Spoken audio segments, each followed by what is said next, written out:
Ana Amélia, presidenta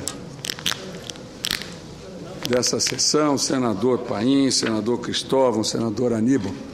Eu venho aqui, presidente, falar de um assunto que me interessa muito. E um assunto que, de certa maneira, se relaciona a um tema que discutimos hoje na Comissão de Relações Exteriores, que Vossa Excelência também faz parte, sobre o drama da Síria. O que a Síria enfrenta hoje e que todos nós acompanhamos com muita tristeza e, acima de tudo, com muita preocupação. Senhora Presidenta, esses tristes acontecimentos me remetem a pesadelos que enfrentamos nos últimos anos em outros países, ou países do Oriente Médio, ou países asiáticos, mas todos eles tendo uma relação intensa com o islamismo. Todos nós aqui não podemos esquecer, desde a fundação de Israel em 48, e eu quero aqui dizer que esse foi um fato absolutamente importante, histórico e fundamental para a humanidade. Mas a gente não pode esquecer também do êxodo das pessoas que ali viviam. Famílias, palestinas que se retiravam, levando dentro dos seus bolsos, dentro das suas sacolas, das suas malas, as fotografias de entes queridos, as chaves das suas casas para um dia voltar. As coisas caminharam de uma maneira absolutamente contraditória, fruto de uma leitura ocidentalizada de uma região muito mais complexa do que se imagina. Muitas das crises, senhora Presidente, senadora Ana Amélia, que hoje nós vivenciamos no Oriente Médio, são fruto de uma Europa ocidental que, pós-guerra, dividiu o Oriente Médio dentro de determinados critérios que jamais se incorporariam à história daquela região, à história daquelas populações que ali viviam, à história daquelas tribos que ali construíram mais do que nunca as suas vidas. E hoje nós temos no Oriente Médio o reflexo de todos esses equívocos. Países que foram construídos na ponta do lápis ou na ponta das canetas quando redividiram o mundo, misturando culturas, misturando histórias, misturando religiões. Vou dar um exemplo específico da Síria. Na Síria tem sunita, tem xiita. O presidente Assad é alauíta. O Líbano é cristão, o Líbano é muçulmano, o Líbano tem o Hezbollah, que começou em 1982, quando Israel invade o Líbano, o sul do Líbano. E aqueles que acompanharam o início do Hezbollah viam populações de aldeia atacando tanques israelenses, com pedra, com pedaço de pau, não entendiam o que estava nascendo o Hezbollah, que hoje é um partido político e com uma ação muito forte também no Líbano. O Líbano implodiu com o êxodo e a chegada dos palestinos numa guerra insana, uma guerra que nos traz à mente o drama de Sabra e Shatila, um dos maiores massacres que se tem notícia, absolutamente comparáveis aos massacres que todos nós não podemos esquecer, ocorridos na Segunda Grande Guerra Mundial. Só que Sabra e Shatila, isso aconteceu com os palestinos. E na Segunda Grande Guerra Mundial, lamentavelmente, com os nossos irmãos e irmãs judeus.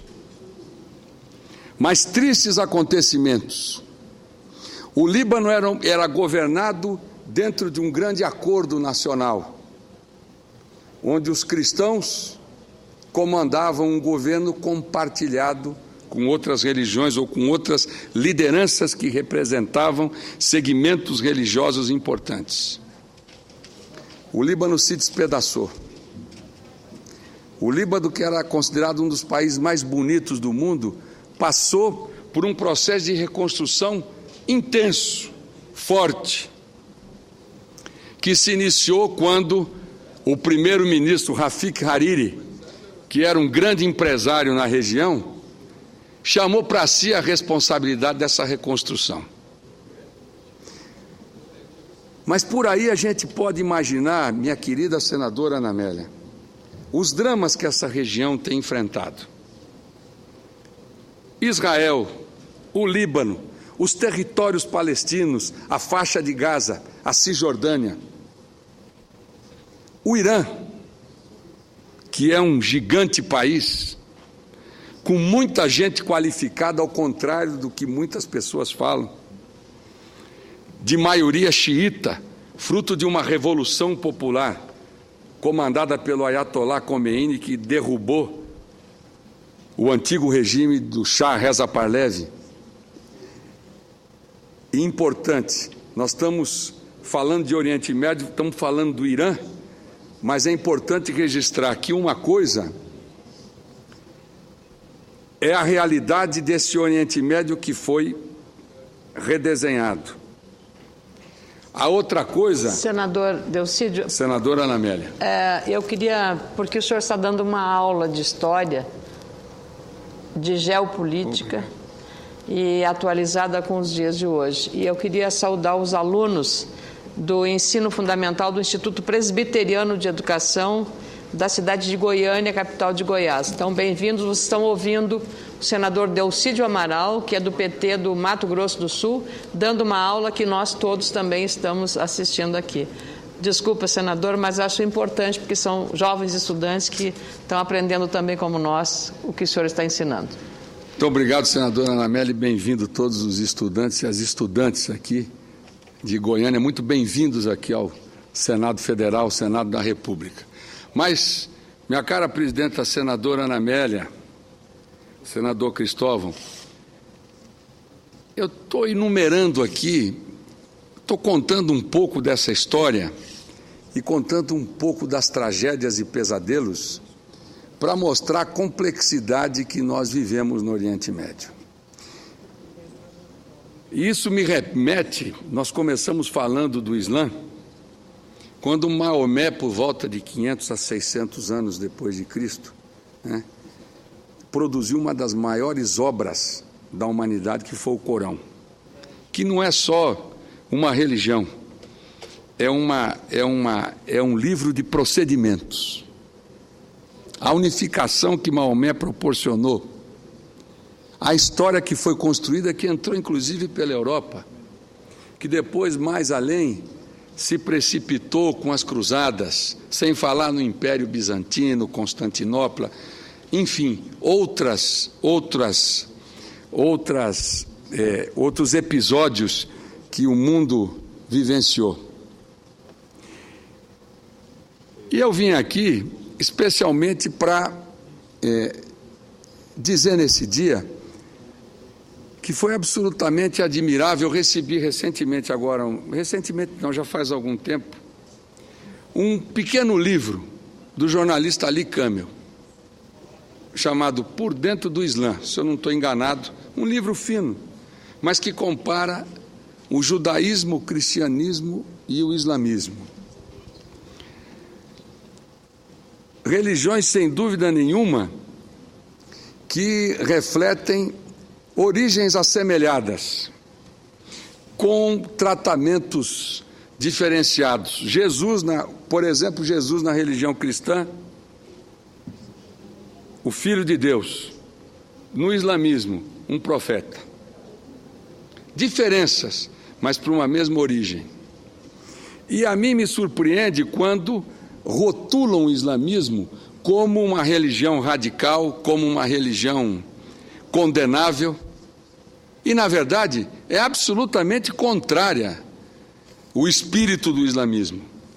Se existem interpretações diferenciadas que começaram no Egito, com a Irmandade Muçulmana, que hoje é o centro das atenções no Egito, que continuaram com o alabismo, que foi outro movimento surgido na Arábia Saudita, mas o islamismo é do bem. O islamismo olha as coisas de uma maneira positiva. O islamismo é uma religião que cresce acentuadamente e tem crescido ao longo dos últimos anos. E, lamentavelmente, nós estamos hoje diante de uma crise onde nós misturamos religião, misturamos o não entendimento de uma região importantíssima, porque nós temos uma visão ocidentalizada da realidade do Oriente Médio, um Oriente Médio que foi redesenhado pelos vencedores sem respeitar a história, a cultura e o berço de toda uma civilização que ali existia, e ao mesmo tempo com interesses comerciais intensos também, principalmente energia, petróleo e gás. Eu me lembro bem, quando veio a guerra do Iraque, com todas as suas distorções. Na guerra do Iraque, pintaram um quadro que, na verdade, não era real. E deu no que deu. Até hoje, o Iraque é um país de difícil administração, sem falar nos episódios lamentáveis que ocorreram no Iraque nos últimos anos.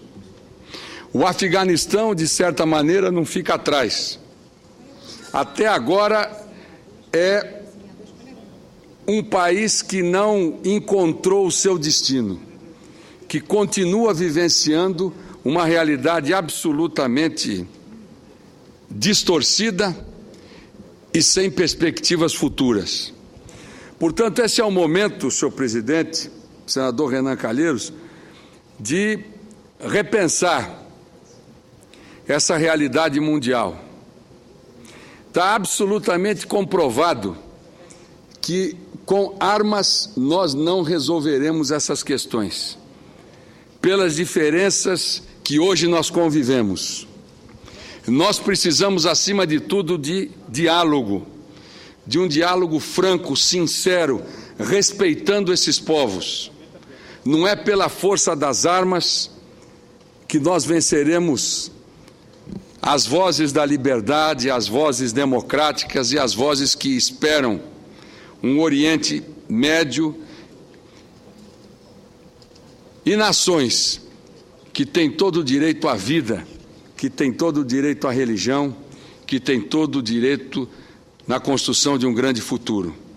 Eu acredito, senhor presidente, senhoras senadoras, senhores senadores, eu acredito que talvez esse drama da Síria, e eu vejo as matérias divulgadas pelos jornais, pelas televisões, eu me lembro do massacre dos curdos, feito por Saddam Hussein, na guerra do Iraque, uma coisa simplesmente triste, uma verdadeira tragédia.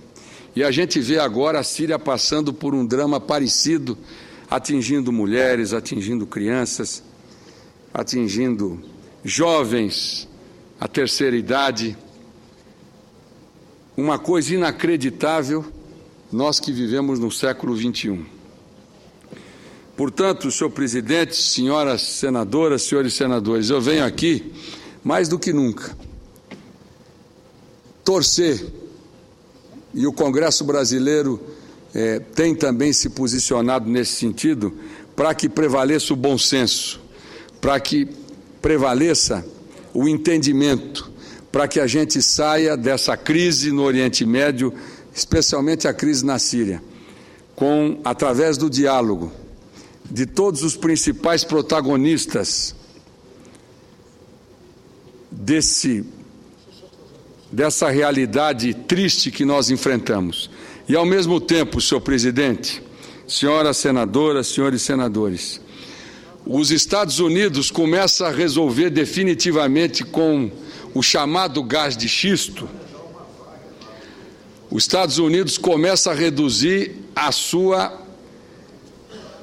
carência na importação de petróleo. Importava 17, baixou para 12 e hoje já baixou para 6 milhões de barris. Quem sabe essa mudança ou essa autossuficiência energética dos Estados Unidos leve também a uma reavaliação geopolítica mundial e, portanto, nós venhamos a encontrar uma saída pacífica, trazendo tranquilidade e uma vida melhor para essas pessoas que têm sofrido muito, sofrido pelo mau entendimento, sofrido por uma visão depreciativa, sofrendo no seu dia a dia por um não entendimento de uma religião que tem raízes cristãs, sofrendo por interesses econômicos, sofrendo por uma divisão equivocada dos vencedores do pós-guerra, que misturaram culturas, histórias, religiões de uma forma absolutamente irresponsável. E, por último, povos que precisam de ter sua terra, precisam ter tranquilidade para criar seus filhos e fazer valer uma história linda que todos aqueles povos que ali vivem tiveram. Senadora Ana Amélia, é com muito prazer que eu ouço Vossa Excelência. Senador Delcídio, eu queria primeiro lhe agradecer a aula que está nos dando aqui sobre um tema que, embora distante, é muito próximo ao mesmo tempo. Porque quantos palestinos, quantos libaneses, quantos sírios, famílias sírias, libanesas, estão no Brasil dando uma valiosa contribuição ao crescimento e ao fortalecimento não só da nossa economia, nas boas relações históricas com esses países, e também dessa boa convivência fraterna. A Irlanda do Norte conseguiu construir uma saída pacífica depois de muito sangue derramado, mas de muito esforço, de muito boa vontade interna e também com apoio da Inglaterra.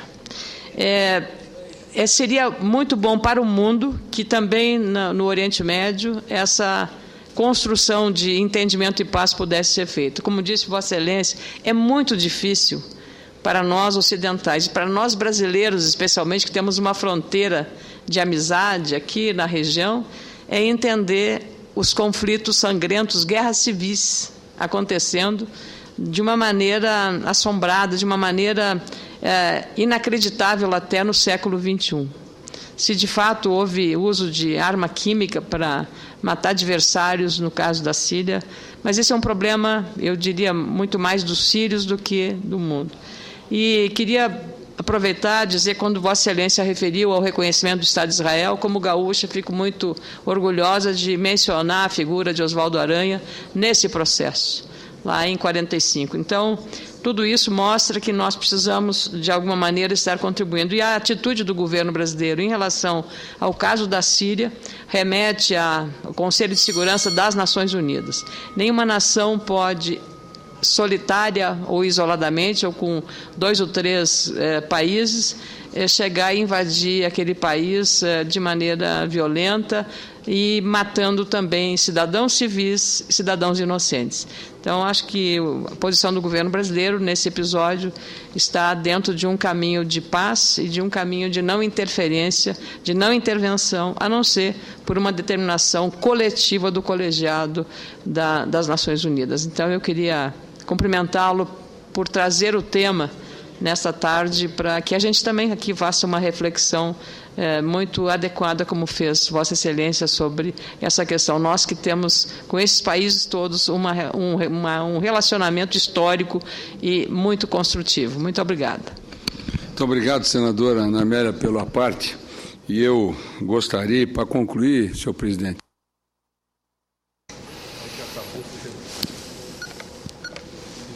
concluir, senhor presidente? Só a diplomacia brasileira agiu corretamente. Os últimos acontecimentos da chamada Primavera Árabe demonstram que onde usaram força, onde usaram as armas, as coisas não andaram bem.